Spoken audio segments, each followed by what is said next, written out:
대표님 안녕하세요. 직업 1급에서 2급으로 변경됐는데 꼭 고지해야 하나요? 상해 후유장애 질병사망 입원 일당 실비 운전자가 다 묶여있는 보험이고 30년 납입인데 13년 납입 중이에요. 직업 변경 안 하면 안 되나요? 나중에 상해 사고라도 걸리면 그때 상감 될지 안 될지 미리 고지 안 해도 될까요? 라고 했어요. 직업 급수가 변경됐다. 그러니까 뭐 사무직은 원래 1급 아닙니까? 1급이 제일 안정적인 직종이에요. 근데 2급 현장직이라든가 3급 막 노동하고 하는 거 그렇게 만약에 직업 급수가 바뀌면 이거를 통지해줘야 되는 게 맞습니다. 보험사에 통지를 해줘서 그 전에 1급일 경우에는 보험료가 10만원이었는데 이번에 2급으로 바뀜으로써 보험료가 13만원으로 됐다. 왜? 3만원 정도 할증이 되는 거거든. 위험급수로 바뀌었으니까. 그래서 이거를 고지를 하게 되면 어떠한 불상사가 생기느냐. 이거를 예전에 가입한 시점으로 다시 가서 추징을 합니다. 그러니까 이게 너무 불합리한 거잖아.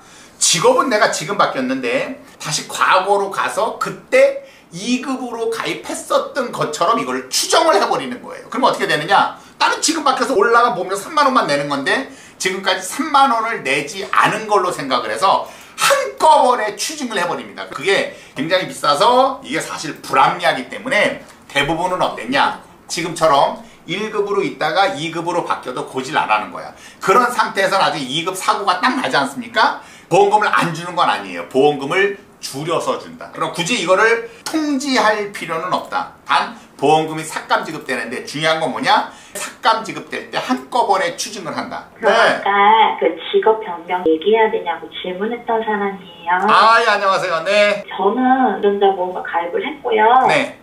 남편 거를 이제 가입을 하려고 하는데 네. 그 남편께 상해 사망 후유장애 질병 사망 입원 일당 뭐 요렇게 하고 CLB랑 운전자랑 묶여있다고 아까 말씀드렸잖아요. 네, 맞아요. 네. 그래서 이제 요거를 갈아타야 될 것 같은데 네. 저한테 설계해 주신 거랑 같은 보험사로 설계를 해 주시는 거죠. 남편 거를 어쨌든 신규로 운전자 보험을 갈아타야 되잖아요. 그러면 가입을 새로 하면 네. 직업을 고지할 때 네. 지금 2급으로 사실은 고지를 해야 되는 게 맞잖아요. 지금 2급이거든요. 근데 저번 주에 가입하신 게 초특급 통해서 가입한 게 남편 게 아니에요? 그건 제 거예요. 전원신고는 초특급 통해서 했고 남편은 옛날부터 운전자 보험이 있었다 이거죠? 네네, 지금은 1급으로 돼 있어요. 네. 네, 근데 이제 신규로 가입을 해야 되는데 고지를 2급으로 해야 되잖아요. 네. 같은 보험사니까 네. 알게 되지 않을까요? 남편 직업이 어떻게 되세요? 하수 처리 기계 조작하는 그런 거거든요. 현장에서 기계 조작을 하세요? 아니면 어떤 컴퓨터 그 컨트롤러가 있어서 컴퓨터로 하시는 거예요? 기계 같은 것도 들여다보기도 하고 실제 조작도 하고. 네네네. 자, 그러면 제 말씀대로 그냥 1급으로 하세요. 하수종말 처리장 같은 경우에 있어서는 대부분 보면은 컴퓨터 시스템화되어 있는데 간혹 가다가 직접 이렇게 밸브를 열고 하는 경우는 있어요. 그거는 2급에 들어가는 건 맞거든요. 그러나 그렇게 밸브 열고 그렇게 했다고 해서 사고로 되는 경우는 아주 극히 드물어요. 그런 식으로 따지자면은 뭐 반도체 이렇게 실제 장비 이렇게 막 검사하고 하는 사람들이 있어요. 이런 사람들도 2급이 맞거든요. 근데 그걸로 사고 날 가능성은 거의 없기 때문에 지금 남편분 같은 경우도 굳이 2급으로 해서 비싸게 할 필요가 없다.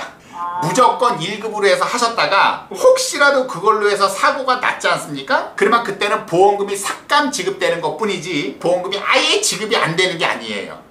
네. 근데 이거를 2급으로 함으로써 보험료를 비싸게 납입하는 것보다는 1급으로 납입하시는 게 전 직종이나 이런 거를 내가 고려했을 때 오히려 1급이 낫다. 초특급 말씀대로 그냥 1급으로 하시고 나중에라도 혹시 사고가 있다 그러면은 보험금부터 청구하지 마시고 초특급 아까 그 채팅창 있지 않습니까? 거기에다가 일단 먼저 질문을 하시란 말이에요. 이해하셨죠? 그래야 나중에 어떤 식으로 처리해야 될지는 초특급이 더 정확하게 알아서 처리하니까 그렇게 해서 내가 다 말씀을 드릴 거야. 보험사마다 그 공시실 있잖아요. 거기에서 이제 직업을 딱 쳐보니까 어떡하지 이거 신규로 가입하면 2급인데 네. 막 이런 생각을 했었어요. 뭐 초특급이 있는데 그런 생각을 하셔. 초특급이 다 알아서 해주는데. 그리고 뜯기도 하고 뭐 작업도 하기도 하는데도 그냥 네. 1급으로 해도 되나요? 그래도 1급으로 하는 게 더 좋고요. 네. 항상 말씀드리지만 직업 때문에 사고가 났다 그러면 아까 말씀드리는 보험금이 삭감 지급되는 것도 맞거든요. 근데 중요한 거는 직업과 상관없는 다른 사고들 있죠. 그런 것들은 전혀 상관없이 1급으로 다 그대로 지급이 됩니다.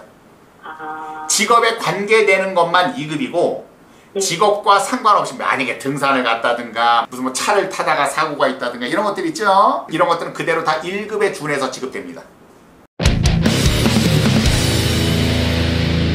초특급님, 보험 다이약하고 다시 들고 싶은데 제 발가락이 골절돼서 실비하고 운전자 보험에 50만원 나오는데요. 그게 타면 종합보험 드는데 지장 있나요? 라고 했어요.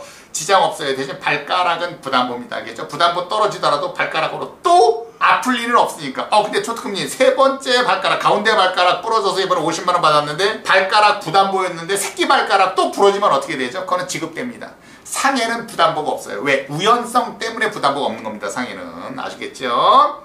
그래서 부담보로 가입해도 어차피 상해 쪽에 대한 보장은 또 받을 수 있으니까 걱정할 필요가 없다. 아셨죠? 그렇습니다.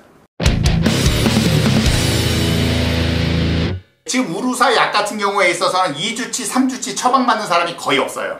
아무리 짧아도 한 달이거든요. 네네, 맞습니다. 한 달 이상 처방을 받게 되면 네네. 일반 보험에 있어서는 5년 내에 무조건 고지 의무예요. 예전에는 우루사 처방받았으면 다 가입 거절이었었어요.